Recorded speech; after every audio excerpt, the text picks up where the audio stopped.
Hi, I'm Lori Jones, President and CEO of Avistech Communications and host of the Integrate and Ignite Marketing Podcast. Join me and my guests, some of the world's top innovators, disruptors, and visionaries, as we explore bold and brave marketing strategies for scaling and growing your brand.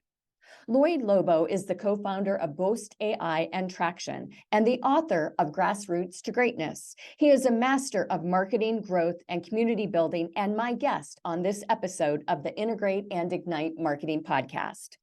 Get ready to dive into a world of valuable insights and witty banter as we explore Lloyd's journey from the slums of Mumbai to building iconic brands, communities, bootstrapping his company to $10 million in revenue, and navigating growth capital.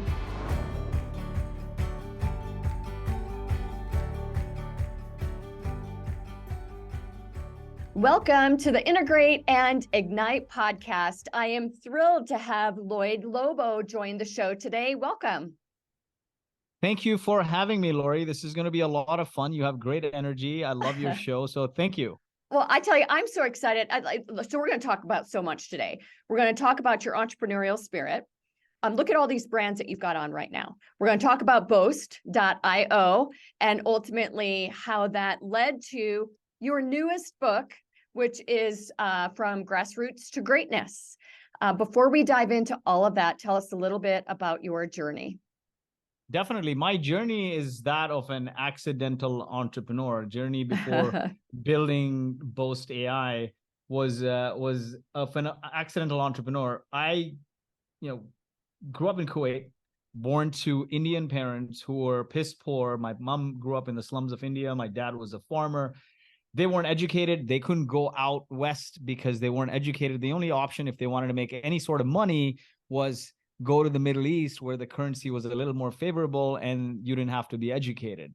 And so literally my childhood summer vacations were spent in the slums of Mumbai. Wow. The benefit actually of working in the Middle East is this, that the employers by law are required to give you and your family round trip tickets back home, wherever home is. So my parents grew up in India, piss poor, went to work in Kuwait. And so the benefit was every summer I spent my childhood vacations there in the slums of Mumbai. And it was very interesting because, my mom had 9 siblings, and her 9 siblings and parents lived in this slum, which was 4, cement block walls and an aluminum roof, no toilet. And so going to the toilet was a community activity. You're standing in line, it's communal. Just like Ephesus all those years ago. Exactly. Yeah. And then pumping water every morning was a communal activity because you're standing in line. It would rain in the summers a lot, so puddles would turn into ponds and we'd be swimming in there. Watching TV was a communal activity because not many homes had one. My parents were in the Middle East, so they could bring back a TV. If you cooked a little extra, you share it with your neighbor. So that was my first experience with community. And what's really interesting, Lori, is every summer when we had to go back to Kuwait, I would just grab them by the feet and say, please don't take me, leave me here. I just want to be here. And as I reflect back today, probably I've been in some of the most exquisite situations in some of the finest chateaus in France, sipping champagne and wine. And, nothing is more memorable to me than that childhood. And your childhood. It's truly built who you are today. I mean, the tenacity, the grit, the ability to think outside the box.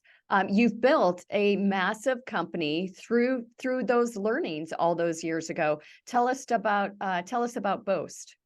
Definitely. So those learnings are very interesting because a lot of people tell me, "Oh man, you went through hardship. Honestly, Lori, I don't know if it's me, but I never felt any hardship in my life. Never once felt any hardship in my life because few years after That's good parenting too, by the way.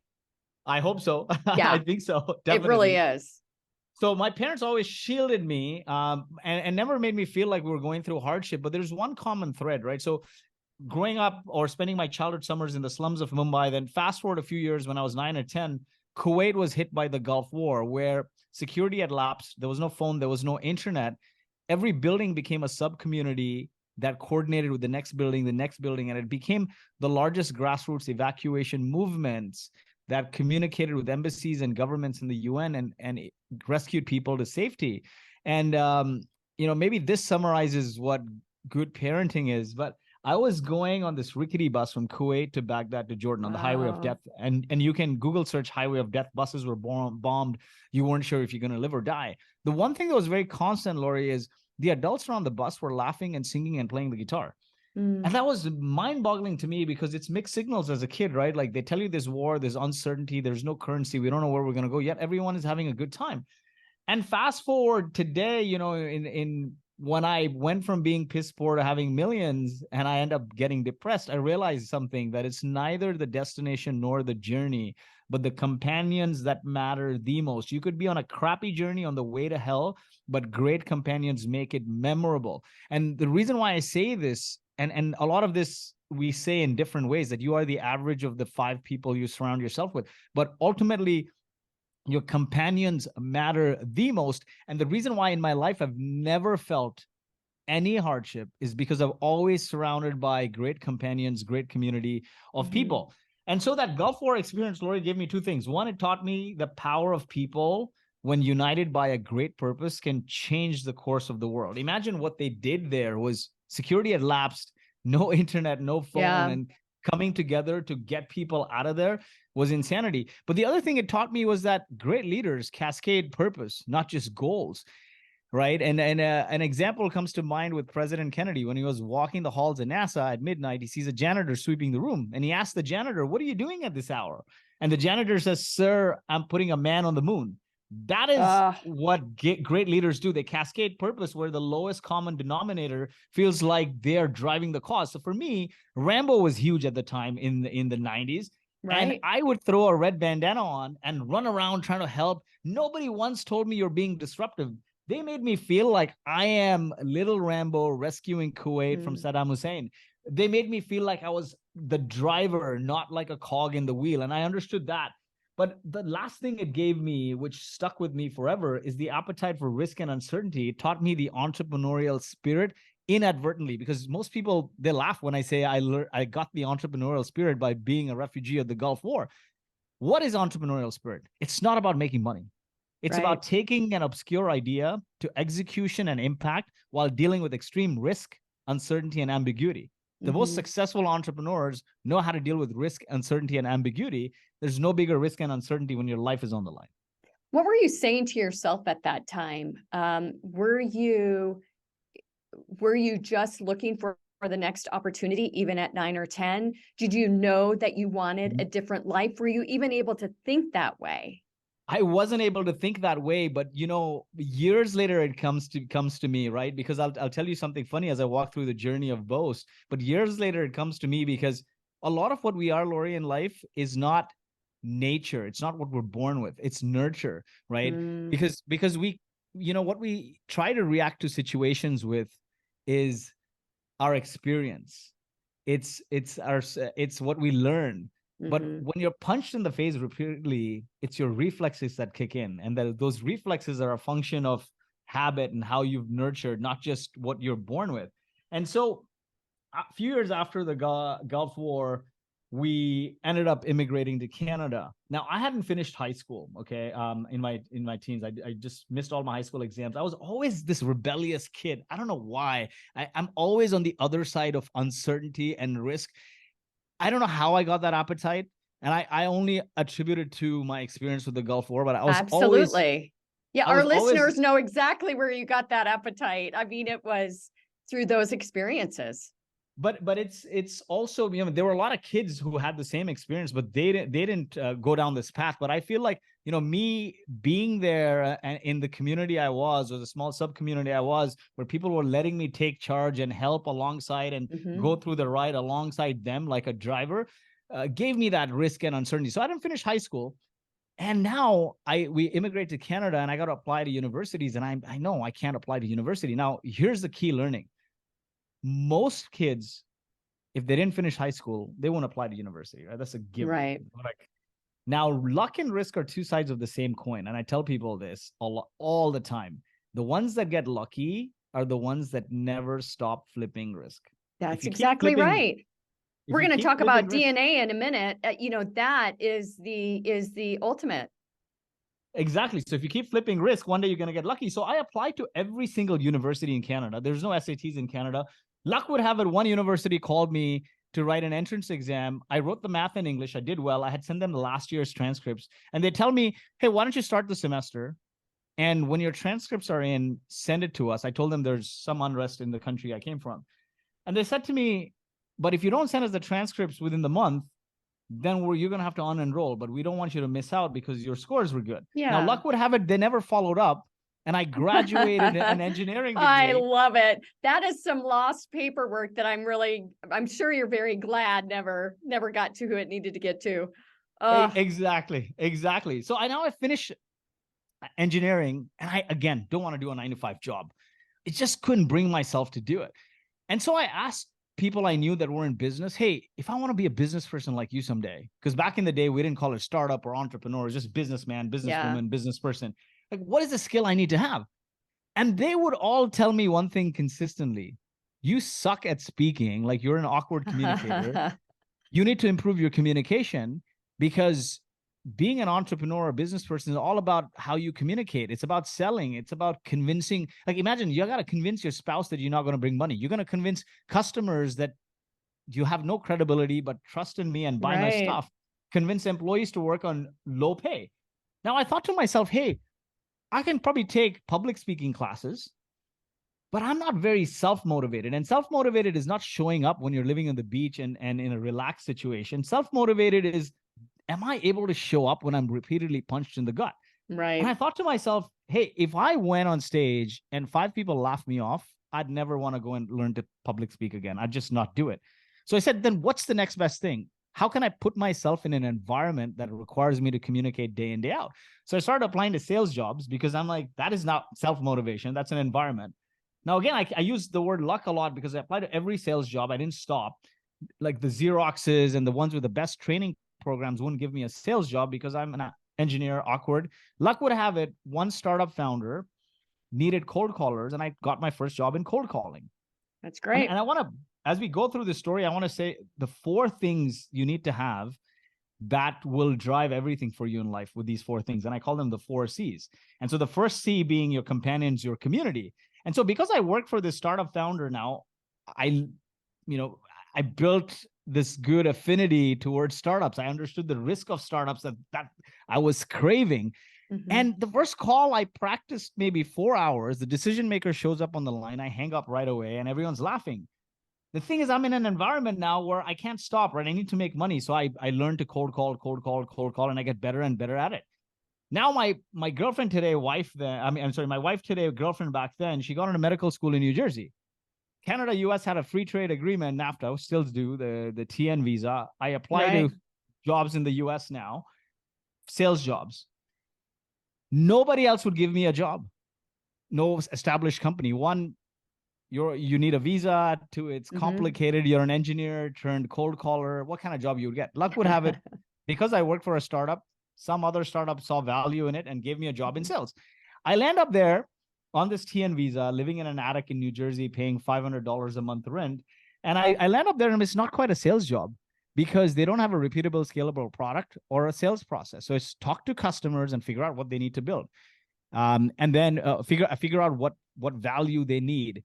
And then based on that value, write down the product requirements so the development team knows what exactly to build. And oh, by the way, build a marketing website and the sales collateral and all of this.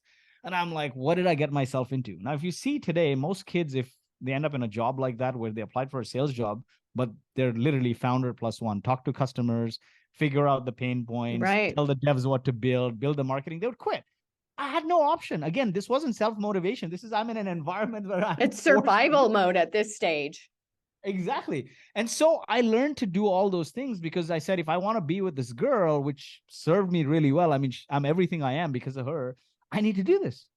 And I learned to get better at sales, but I also got better at product management and marketing. I learned all those things. And think about what you do as a founder, as an entrepreneur, right? You need to talk to customers and convince them to buy your stuff. You need to polish your messaging and understand the value prop. You need to distill that value prop into things that need to be built or productized by your team. And then you also need to create the marketing messaging. Who's going to do that for you when you have zero capital and early days? It's the founder's job to do it.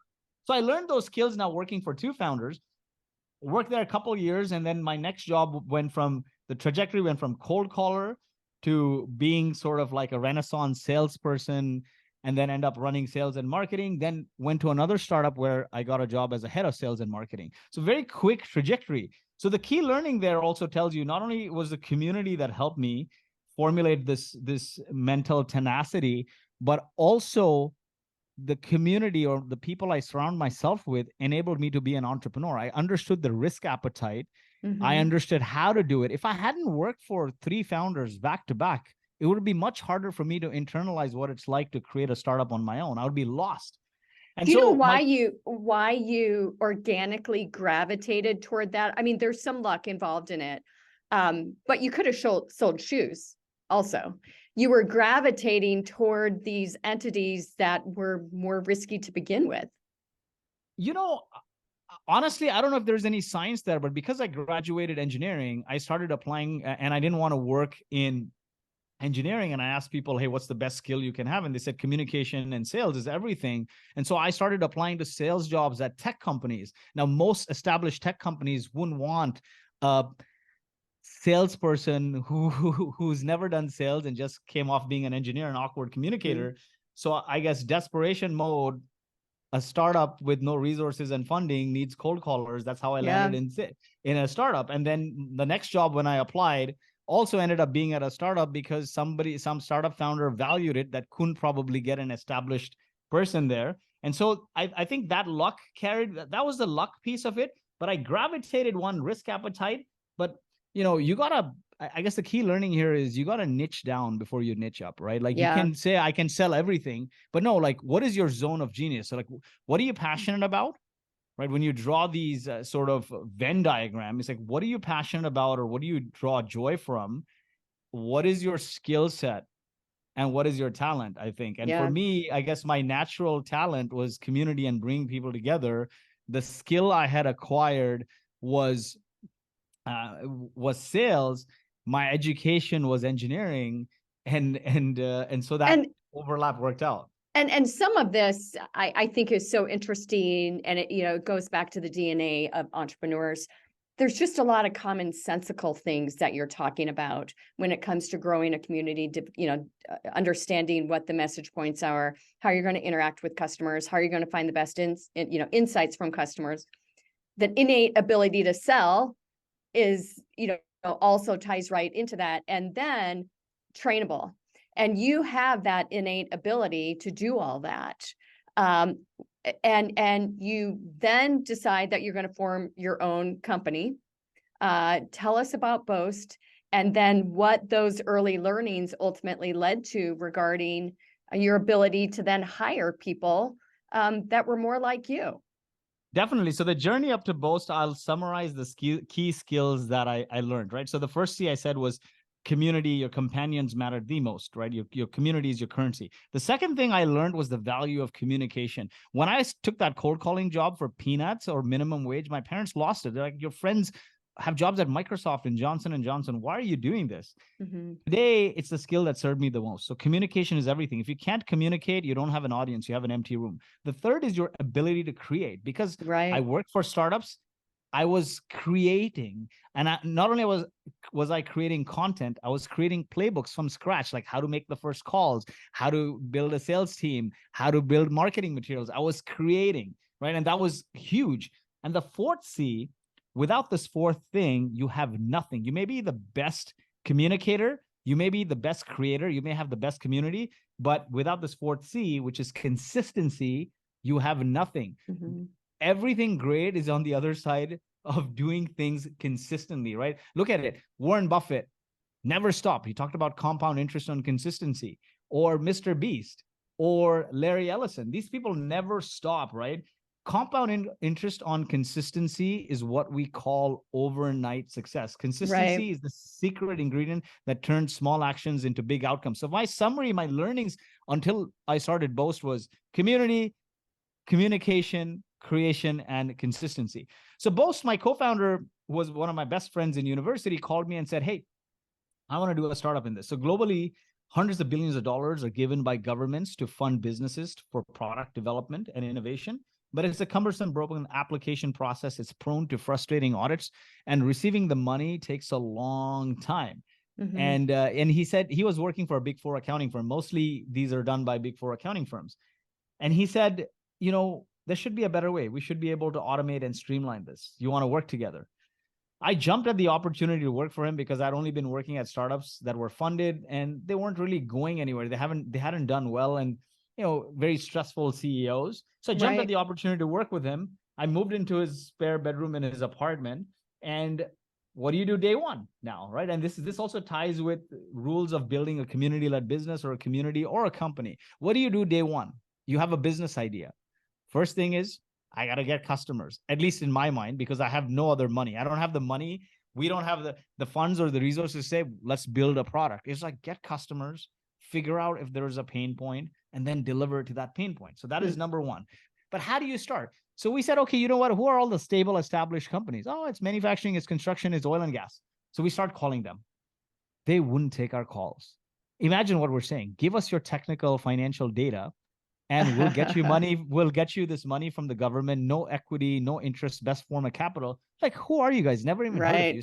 Sounds kind of scammy if you got a call like that. Absolutely. And the ones that knew about it were working with Big Four accounting firms. So dejected, Lori, we start attending events of manufacturing, oil and gas, construction, and we just couldn't resonate. We looked like two guys who threw on a hoodie or a suit on top of a hoodie, and they felt like the Cigars Club. It didn't feel like our tribe. We couldn't resonate. We couldn't have the conversations we wanted to. And so dejected, now we start looking at, what are the events happening for entrepreneurs and startups? And we start going to the startup and entrepreneurial events. And we felt immediate resonance. We felt camaraderie right away. It became our tribe. Right. We started hanging out with them. They were starting their own companies. We were starting our own company. We started eating with them, hanging out with them everywhere they went. We started partying together. We started participating in hackathons together, planning events together. So key learning here, number one, is you want to start a company.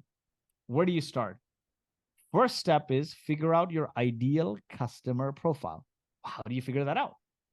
When you're in it, it feels like you're throwing spaghetti on the wall and you're saying, oh God, please make something stick. Right. When you've made some money, you're like, okay, this is a framework. So the profound framework there was, you need to figure out an ideal customer profile. How do you land on the one you're going to target first, the first niche?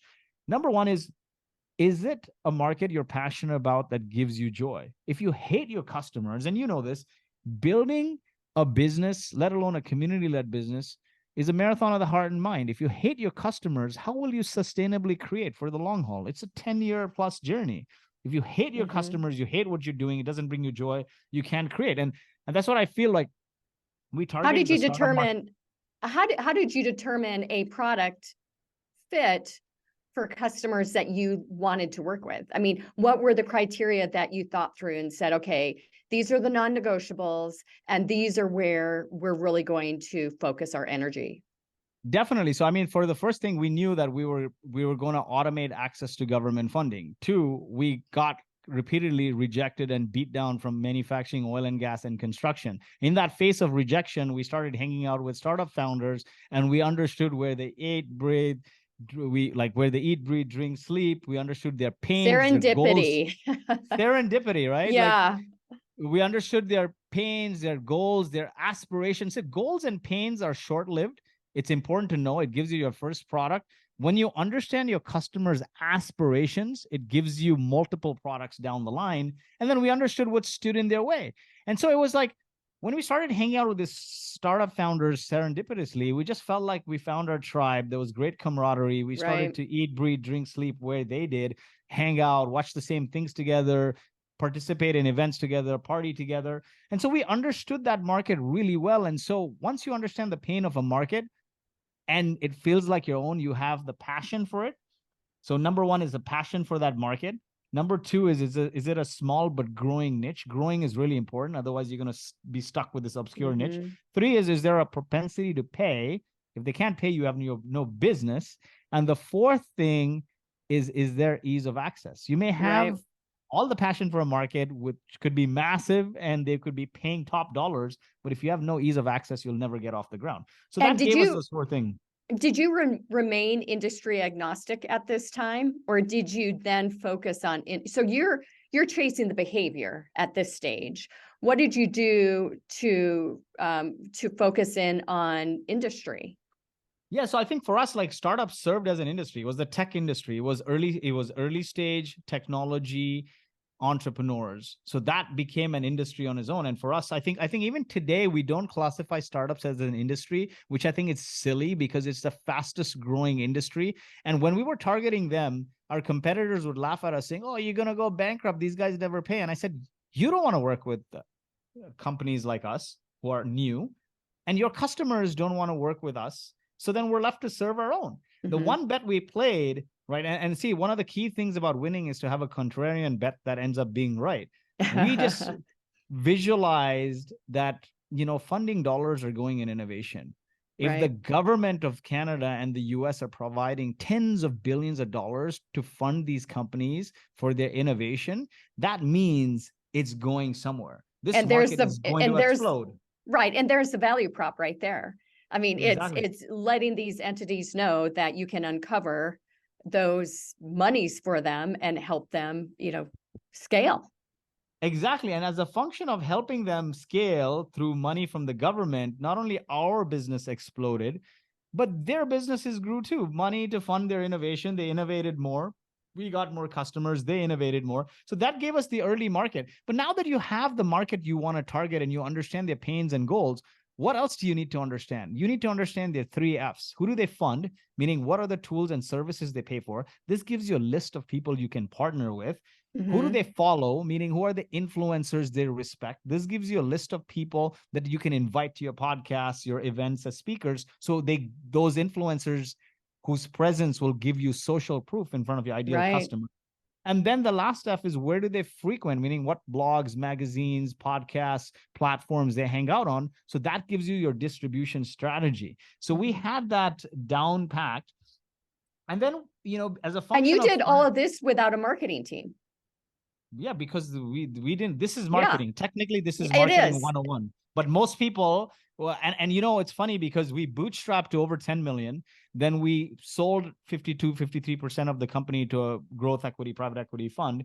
And me and my co-founder stepped onto the board. Since then, we went through 3 marketing leaders, and we'll all come with this idea of, oh, let's build a new website and let's do this and that. I'm like, how about getting back to the basics here, right? Yeah. Provide more value to the same ideal customer through the channels we have been successful in versus going and chasing shiny objects. I think marketing has, and this is why marketing in 2023 is taking a bloodbath, is because we're more focused on the pizzazz, more focused on the shiny object. Totally agree. But it's the strength, but it's the lack of knowledge and savvy of people hiring as well. This is how I'll position that statement. There are strategic marketers and there are tactical marketers. Even if they have that CMO title and they can have deep understanding of moving people through the funnel, if they are a tactical marketer, the first thing they are going to say is, let's redo the brand. Let's redo the website. The messaging is not working. They don't have the strategic savvy to understand what it takes to position and motivate, even with a current website. And that, I think, is where marketing gets a bad name, because they don't deserve the CMO title at that stage. They still need to be learning under a true strategic marketer to understand, the fundamentals of positioning and differentiation. Exactly. But I think a lot of this happens because CEOs, like you rightfully said, we don't know how to hire for this role. Right. And so they want to hear what's the latest trend. Oh, how are you using AI in marketing, for example? Right. And all of these things. And so then it leads to this chain reaction where they're fed shiny objects because they need to stand out in interviews. The carrot. Yeah. Yeah. But totally agree. What wins the day is first principles. Who's your customer? What are their pain points? Who's their circle of influence? And how do you leverage that knowledge to then deliver value to them? And for us, it was we found 2 white spaces. We literally found 2 white spaces because we were targeting a small niche. White space number 1 was nobody wanted to provide coverage to startups in 2012, other than TechCrunch and the big ones, which was hard to get into. And the region where we were doing business in our first market, the startups were dejected. Hey, we don't get any press, no love, no coverage. The second thing was all the events that were happening. Now think about it. This is 2012. Podcasting for business wasn't huge. LinkedIn wasn't huge for content. TikTok, Insta wasn't a thing. So there was all blogs by influencers, right? By tech luminaries were writing blogs. But and it was the blogs and it was events. The events at the time in that region were all high-level CEO platitudes, inspirational talks. How much inspiration can I listen to if I've decided to quit my job and do a company? I don't need inspiration. I need tactics. How do I get my first customers? How do I launch my product? Nobody was talking about that. And I guess because those events for founders and startups were run by event organizers. So an aha moment came to us. We started reaching out to the local newspaper and said, give us a column where we'll write about startups. And obviously, the newspaper is going to say, no, it's not of interest. So we didn't take that rejection. We reached out to a regional blog and we said, can you give us a column to cover startups or like a guest post? And they said, yeah, regional blogs will give you that. So we covered other startups because we hadn't done a successful venture yet. So we could only talk about other ventures, other people's ventures. And we wrote about it, the 2 or 3 startups that were hot in the region at the time. And now we didn't sit. See, a lot of people, what they do is they put their content on LinkedIn and other platforms, and they hope and pray that the platform will give them distribution. But when you have no audience, you got to seed it. So we put this blog post out, and I reached out to everyone in my contact list and everyone I knew in the community, including the people I had written this blog post about, and drove traffic to it. It got hundreds of tweets and retweets. Then I took that blog post. I reached back to the editor. Hey, you didn't give me the opportunity to write, but I wrote for this regional blog. Look at the amount of traffic it's gotten. Yeah. You're losing an audience that is going to be the largest audience growing into the future. If you give me a column, I'll write for free for the foreseeable future. And he said, you know what? You're right. This column has got a lot of traffic. How about this? I can't give you a column. I'll give you a blog post. Let's see what it does. Yeah. Yeah, it's a start. Now, I could call that blog post any number of things. And this is another key learning. Unless you're doing something illegal as an entrepreneur, never ask for permission, beg for forgiveness. Okay? I call that blog post Startup of the Week. Now, the funny thing is in 2012, in a small community, a small region, when they see a newspaper blog that says Startup of the Week, it creates the implication that the newspaper has launched a weekly award ceremony to cover the best startups. Yeah. They saw me as a messiah. They're like, oh, Lloyd came and he's covering startups in Startup of the Week. We never had that kind of coverage before. And that second blog post I did now for the newspaper drove even more reach and traffic and retweets. Now the editors called me and I'm seeing like 2 missed calls. I call him back, freaking out. I'm like, oh, he's going to lose it. Why did you call it Startup of the Week? I never guaranteed you a weekly column. And he said, that was really good. If you commit to writing it every week, not only will I make this a weekly online column, I'll give you a print column. I love it. Wow. Yeah. So that is what I say is luck and risk are 2 sides of the same coin. You keep flipping and eventually you get lucky, right? If I took that first rejection and I didn't go to the regional blog and write a post, and then if I just stopped at writing the post and didn't drive traffic to it, that Startup of the Week column would never happen. Now, as a function of that Startup of the Week column happening, my obscure Boast AI website got a weekly backlink from the highest domain authority website in the country, which is the newspaper. Yeah. So my SEO started to jump. And then I get, I throw a form in there saying, if you're interested in being featured, apply. So I start getting email addresses. So my audience is building. And instant social proof. These 2 guys who nobody knew are newspaper columnists. So they must be good. The things that they're saying they'll get us R&D money, there must be some credibility to it. And the fourth thing is these entrepreneurs would go every Monday, because even in 2023, with a lot of blogs and proliferation of online content, a newspaper column article in it was print, a big deal. Yeah. It's a big deal. Well, and what I love so much about what you're talking about is it's very tactical, like you said, but it's so smart to ultimately build the community. That is what Boast is all about. Community-led growth. That's what the book is about. It's where you're heading now. And all of that was just an instant customer base for you. And, from people that believed in the product, that believed in you, and you were trustworthy. Exactly. And so that started to give us social proof. We started to build an audience and we got a lot of credibility. Now we didn't stop there.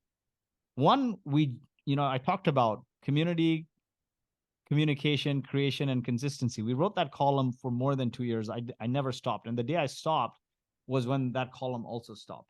Right. But that started to build our audience. Now, this is a key learning here. As I was writing the book, Grassroots to Greatness, 13 Rules to Build Iconic Brands with Community-Led Growth, I talked to 1,000 leaders, looked at some of the most iconic brands, and researched, rewatched all the content I'd done over the last 6-7 years. And I found something very interesting. Every obscure idea that eventually became an enduring global phenomena, from Christ to CrossFit, went through the exact same 4 stages. People listen to you or buy your product or service, you have an audience. When you bring that audience together to connect with one another, to come together, to interact with one another, it becomes a community. When that community comes together to create impact towards a purpose far greater than your product or your profit, it becomes a movement. Mm-hmm. And when that movement has undying faith in its purpose through sustained rituals, over time, it becomes a cult or a religion. Audience, community, movement, religion. So here's the thing. With that online blog, which became a newspaper column, we started building an audience. So we said, now, how do we turn this audience into a community? And we didn't deliberately think that way. It was throwing spaghetti on the wall. We need to meet these people in order to do business with them, because we're providing a service that requires high credibility. Nobody's just going to shove their R&D data to us, right, over reading an online blog or cold calling them. So we said, you know what? We know all the events happening here are high-level CEO platitudes, and all these founders need tactical advice. We had our list of who are the people our ideal customers followed. So we started inviting them to our co-working space to give a talk on how I got my first 10 customers, how I got my first angel investors, how I did my first marketing plan. And we'd reach out now to all these people applying to be featured in Startup of the Week, saying, hey, we're hosting an event. Lori is going to talk about how to launch your first product. And it's tactical advice, step-by-step, how to do these things. You got 10 spots and free pizza. Pizza cost us like $9.99 or like $20 for 10 people at the time. All 10 people showed up. Week in, week out, we did these. We never stopped. We kept doing these events. We never stopped. Now, one day, 200 people came to the co-working space. Oh, I love it. And the guys running the co-working space are like, you can't do this. They're like, we don't have enough pizza. But they're more like, you're trying to hack a co-working space to run a conference for free. You've hijacked the aisles. You put in makeshift projector, which you got from the music store. You can't do this. Get out of here. Now that transformed eventually into our Traction community, which is now 120,000 subscribers. We've done massive conferences with the CEO of Uber and Twilio and Atlassian and all these big names. But that was where it started, right? Weekly column, Startup of the Week, building an audience, then bringing that audience together to interact with one another, to build a community. And through that, we started building credibility. We started meeting people, having conversations, and we'd naturally get the business because it would be like, these guys are providing so much value. And even if we just ask, hey, how are you funding your R&D? Would you like to work with us? You're like, sure. Why would I work with anyone else? You're giving us so much value. Right. We're friends, right? So we'll work with you. And as we evolved into hiring a sales team, and I tell people this all the time, as a founder, it's really important in the early days to bring your first 10, 20 customers yourself, because it helps you polish the messaging, create the objections, refine things. If you hire, there's no magic salesperson you can hire if you've not sold it yourself, because they won't get your vision. Right. And so when we understood how to get the first 10, 20, 30 clients, Then we hired our first sales rep, who eventually ended up becoming our chief business officer as we grew to 10 million.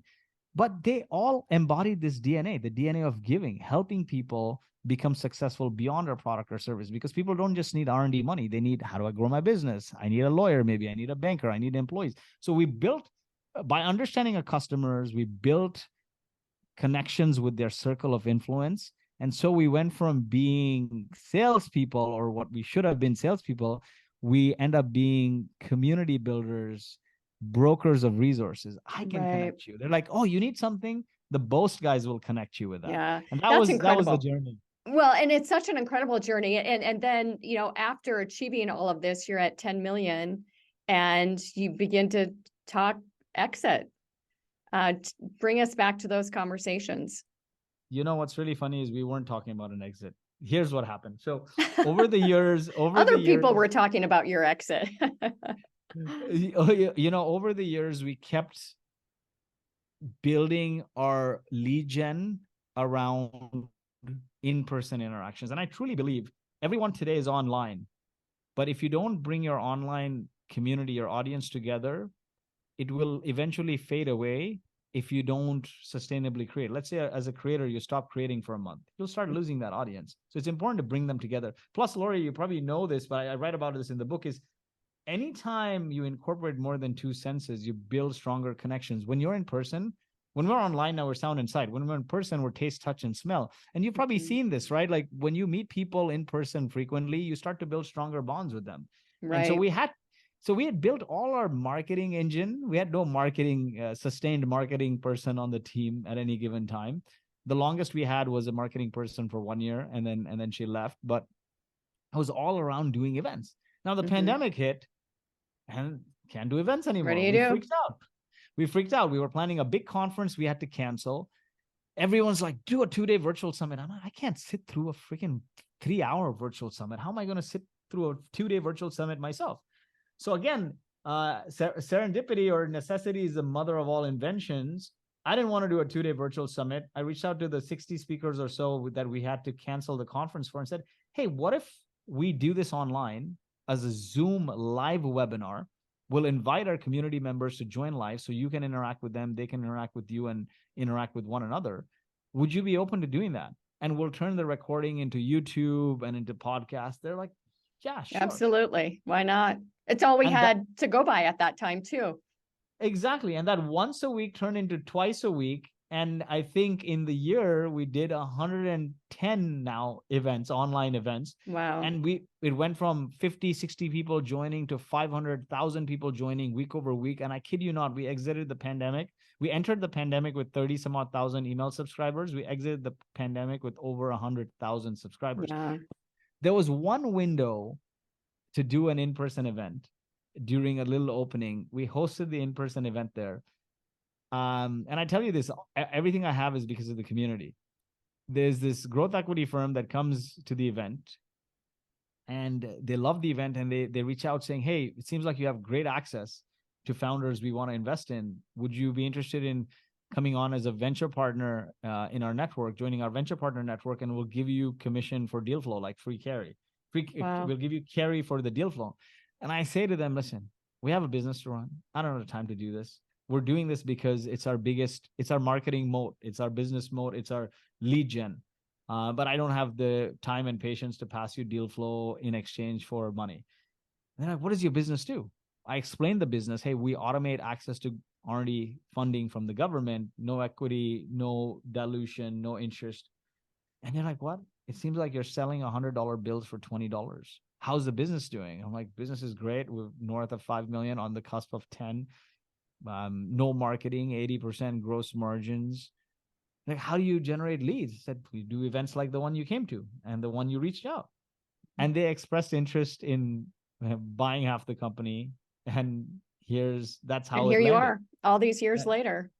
So it's community-led growth is what we're talking about today. What are some of the learnings that you would never repeat again regarding really building and sustaining the community that you have all these years later? Definitely. So the first thing, honestly, is understand your values. Great companies, great communities, great relationships, whether personal or professional, are built on great alignment. If you don't have alignment going in, it's going to be hard to sustain. And so to build a community-led business, you need to understand what are the values of a community-led business. It's all around the joys of giving.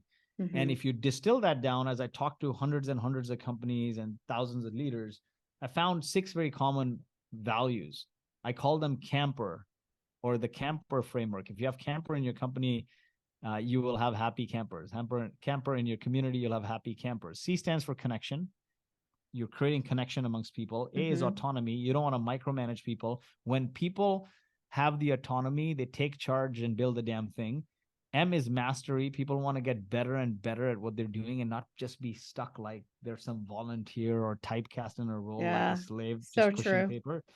P is purpose. In 2023, where even if people have lost jobs, they can do consulting and become solopreneurs and content creators. What ties them to your company? It's providing a purpose that's greater than your product or profit. So having this great sense of purpose. E is energy, building anything sustaining long-term. And look at all these iconic brands. They're built on energy. Without energy, people just drain out eventually, right? And the last one is recognition. When you proactively value people and recognize them for the littlest things, they keep coming back for more. People are not robots. If you proactively go and say, thank you, I really appreciate it, you did a good job, they keep coming back for more. So connection, autonomy, mastery, purpose, energy, and recognition. So those are the values. I'm not saying just have these values. You may have other values, but having these 6 are essential to building a community-led business. The next thing is figure out your ideal customer profile. And we talked about that at length. Then it's determine the kind of community you want to build. There's 3 kinds of communities. One is a community of practice, meaning bringing people together to learn about a specific skill or a craft. Like Boast, we didn't call our community the Boast community. We called it Traction. There's a big reason why. Traction is the aspiration of every entrepreneur. If we called it the Boast community, people would think they're coming to a timeshare presentation, because think about it. When we started doing these community events, we had no customers, we had no product, so we didn't have product market fit. So the first kind of community is a community of practice, bringing people together to learn about a specific skill or a craft. Next is a community of product, like the Microsoft community or the Notion community, where you bring people together to learn about your product, get better at your product, build on your product, earn from your product. It's all about your product. The issue is, if you don't have a product that's used frequently, if you don't have product market fit, or you have no customers, how are you going to build a community of product? People will literally think you're inviting them to a timeshare presentation. So don't do that. So we were in that first bucket. And the last one is a community of play, bringing people together to have fun, like your golf club or your paddle club or your Harley Davidson's rider club, right? So those are the things you want to do. Is what kind of community I want to build? A community of play, or community of product, community of practice. So for us, it was a community of practice with a sub-element of community of play, bring people together to have fun. And then, like I outlined, I think through our example, is create an audience through content. You can either be a curator, meaning summarize content from experts for your niche, or be the expert for your niche, or do a mix. Like, I think what you need to do is, in your exercise of understanding your ideal customer profile, write down 100 burning questions that your audience has, so you have a repository of ideas. And so if you had to write the ultimate guide to do XYZ, what would be the chapters, the sub-chapters, and topics it would include? Yeah, that's great.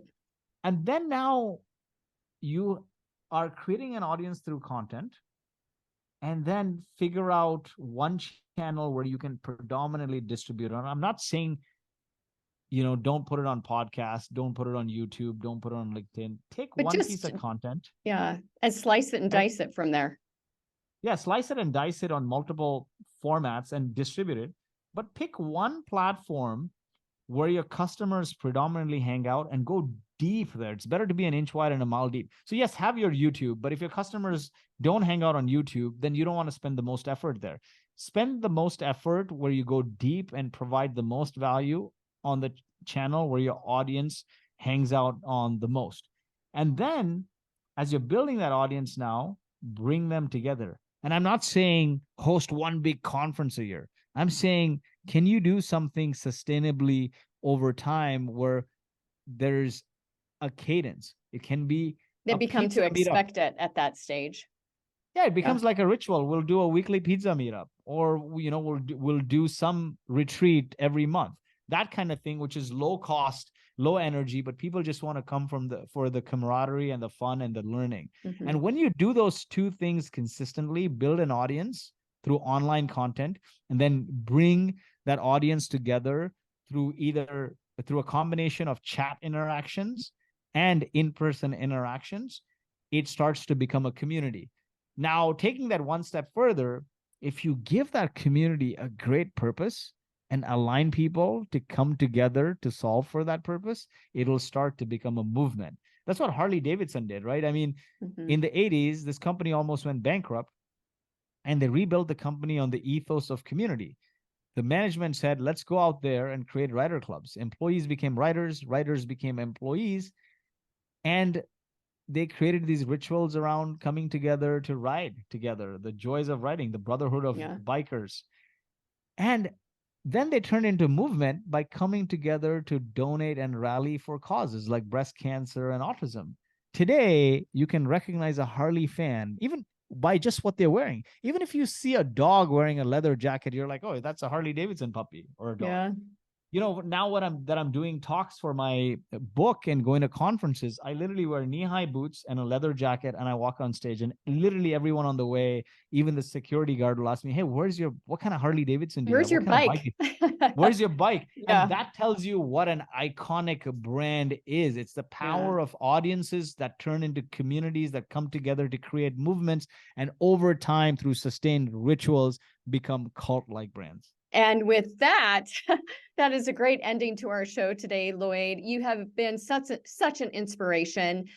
You've shared incredible pearls of wisdom and real life experience that I think is profound all these years later, and has turned into a cult-like movement on your own. Congratulations on your success. Congratulations on Bose. Congratulations on your new book. Where can our listeners find it?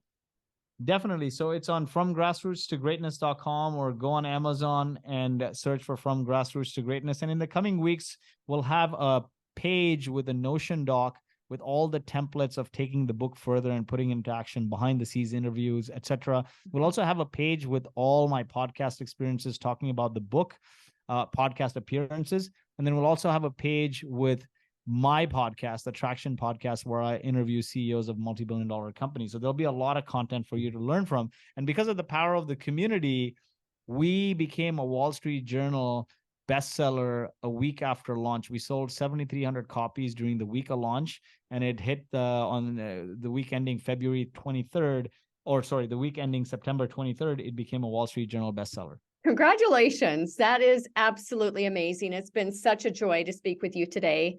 Lloyd, thank you so much for your appearance on the Integrate and Ignite podcast. You're a wonderful host, Lori. I could go on and on and on, but we have to end somewhere. You have great energy. You have great energy. Awesome. Let me know when it's up, and I'll add it on the website, and we'll socialize it as well. Thank you so much for being a wonderful host. Thank you, Lloyd. We'll talk to you real soon. Take care. Bye. Bye. This episode is complete. Head over to avocetcommunications.com for more ways to scale and grow your business.